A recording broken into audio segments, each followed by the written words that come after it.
Boa noite, meus irmãos, a paz do Senhor. Nesse vídeo eu vou trazer algumas dúvidas e comentários a respeito da nossa leitura da data de hoje, 2 de julho de 2026, quando nós lemos os capítulos 9 e 10 de Gênesis e o capítulo 1 do livro de Jó. Primeiramente, eu quero explicar sobre o capítulo 11 do livro de Gênesis. No 11:1 dizia que havia apenas uma língua no mundo e apenas um modo de falar. Já no 10 diz que os povos marítimos se separaram em seu território conforme a sua língua. E pode ter causado estranheza para algum irmão, porque que primeiro diz que foram espalhados, né? No 10 diz que os povos se espalharam conforme sua língua, e no 11 diz que só havia uma língua. Por quê? Porque primeiro, o capítulo 10 está dizendo o que aconteceu. Já o capítulo 11 está explicando como aconteceu, ou seja, antes da divisão, ok? Que isso fique bem entendido. O autor do livro, né, Moisés, o autor do livro de Gênesis, não se confundiu. Primeiro ele diz o que aconteceu no 10, depois no 11 ele explica como aconteceu, até chegar naquela divisão por línguas, ok?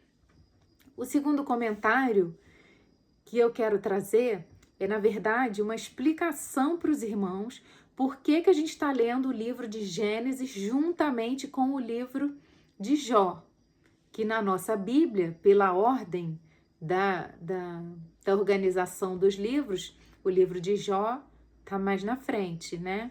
Não está coladinho com o de Gênesis. Por quê? Porque muitos estudiosos acreditam que a história de Jó ocorreu aproximadamente na mesma época de Abraão, por alguns motivos.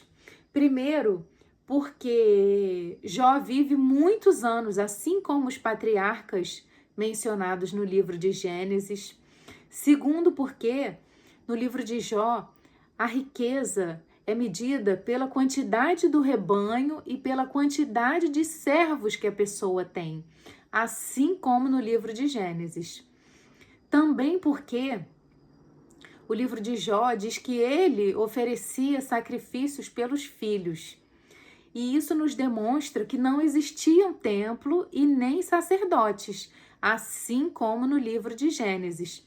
Então, um resumo, né, dessa correlação entre esses livros é que, tanto em um quanto em outro, não há relação, não há menção à lei de Moisés. Me fugiu a palavra, desculpe.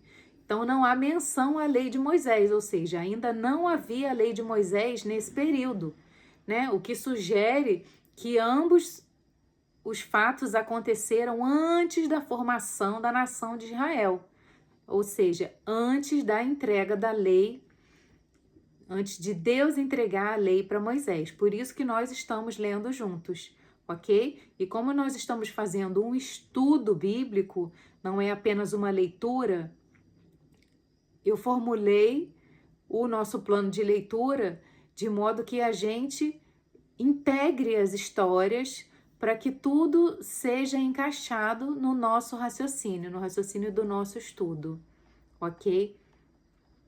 O último comentário que eu quero fazer a respeito dessa nossa leitura do dia é quando Satanás diz que Deus botou uma cerca ao redor de Jó.